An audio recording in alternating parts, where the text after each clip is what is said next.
last week, obviously Ash Maloney's goal, pretty exciting, seems to have locked up goal of the year in round 2. How's her form looking moving into the rest of the year? It's been a bit of a slow start for her. She's getting some good looks up front. The goal was superb. It wasn't luck. She knew what she was doing. She said that to us post the game, but she's getting some really good looks up front. It's always an interesting one when Aisling goes back to Ireland after such a long Gaelic season as well. It just takes her a few weeks to get back into the groove of AFLW. So the fact she's getting scoring shots is really good. She had a great goal on the weekend against the Crows, and we're looking forward to maybe some other opportunities this week against the Swans. But no, she's going pretty well. Yeah, amazing. Coach's votes, Georgia Parkis, of course. How's her form looking? How are we feeling about her spot in the team at the moment? Yeah, strong. This time last year, she was a bit banged up with a bit of a quad, so slowish start. But no, she's had a really good off-season, pre-season. And that's showing now with the way she's able to transition more, her contest craft. She's grown in her game IQ, and her fundamentals are all kind of catching up with that as well. So, she's becoming more and more complete, which is good. Quarter 1 to quarter 4 is still an RFI for all of us, but for her in particular as well to take games, by the scruff of the neck late in the scenarios. But no, she's having a really good start to the year.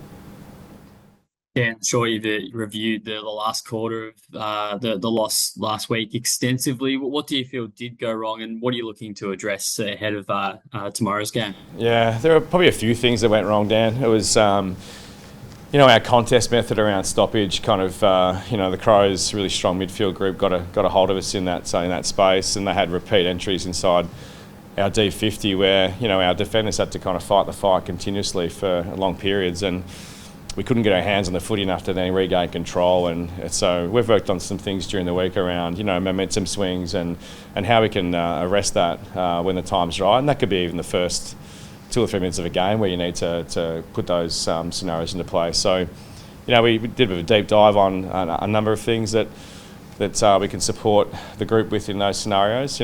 Against North Melbourne, the same thing happened as well. The last quarter we probably gave away a run of 3 or 4 goals where it hurt us in the end as well, which blew the score out, and it was the same against Adelaide. So we've got to try and stop this pattern of behaviour through just our contest method and game IQ to make sure that we're stronger in that space at the right time.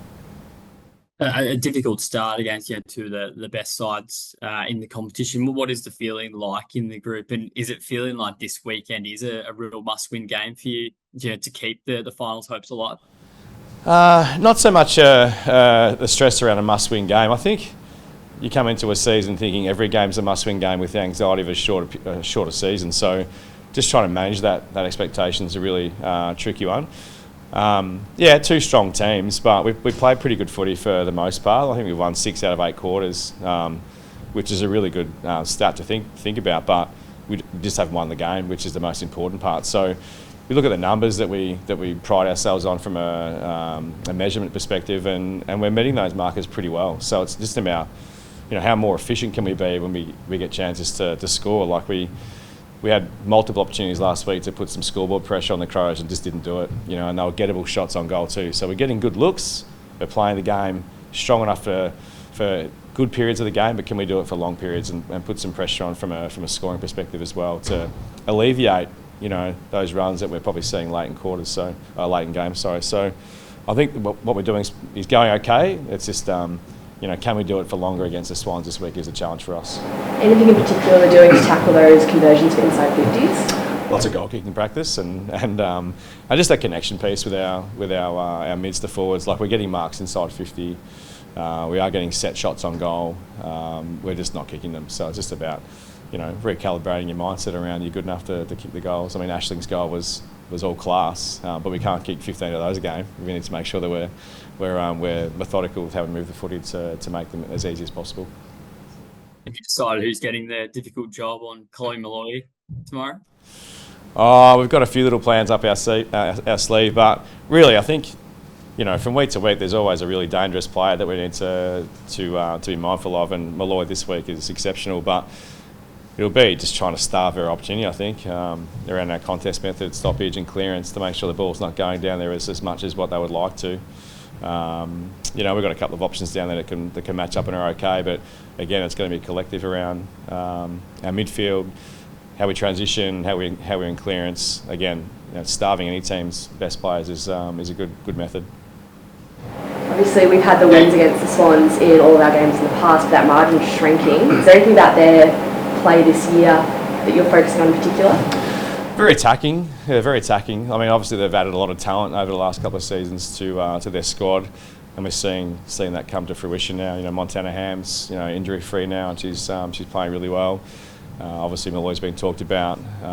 They've got some really good ball winners and good runners around the field. So as their talent gets better and more available, it just becomes a challenge for everybody. But it's an opportunity for us to show that our system can support our strengths as well.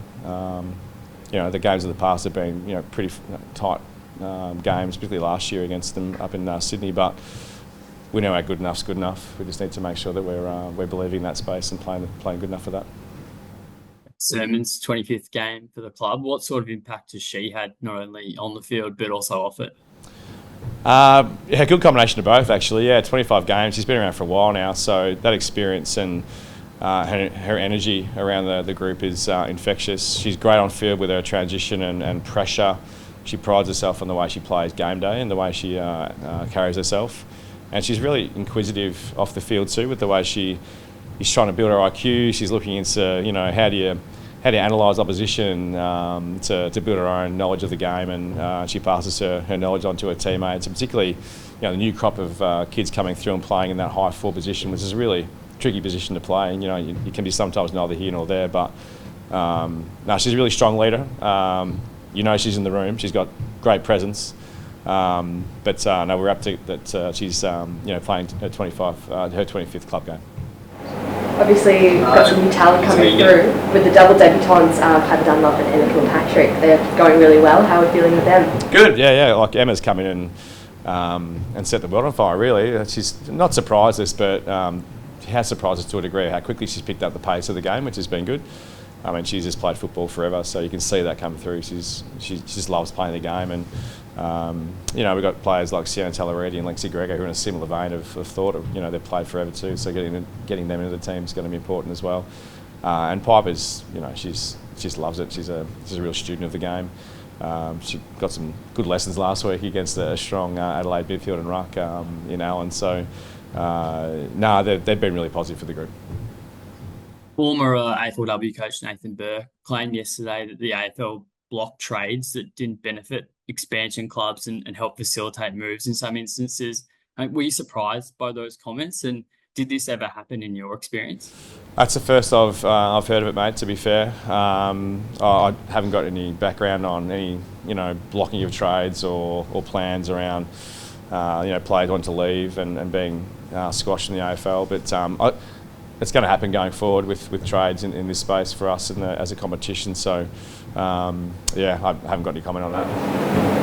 Excited with pulling out the Indigenous girls this weekend. How are you feeling about that? What does that mean to the team? It means heaps. It's an amazing round, or a couple of rounds to celebrate. Lawson Humphreys, came in and gave a really good, information session on the way the jump was designed. His sister designed it with lots of his family input, and just the relevance to his growing up in WA and what it means to the club to have that represented on a jersey. It's brilliant. So now the girls are pumped and primed to wear it in the weekend and the weekend after. So it means a lot for us. Yeah.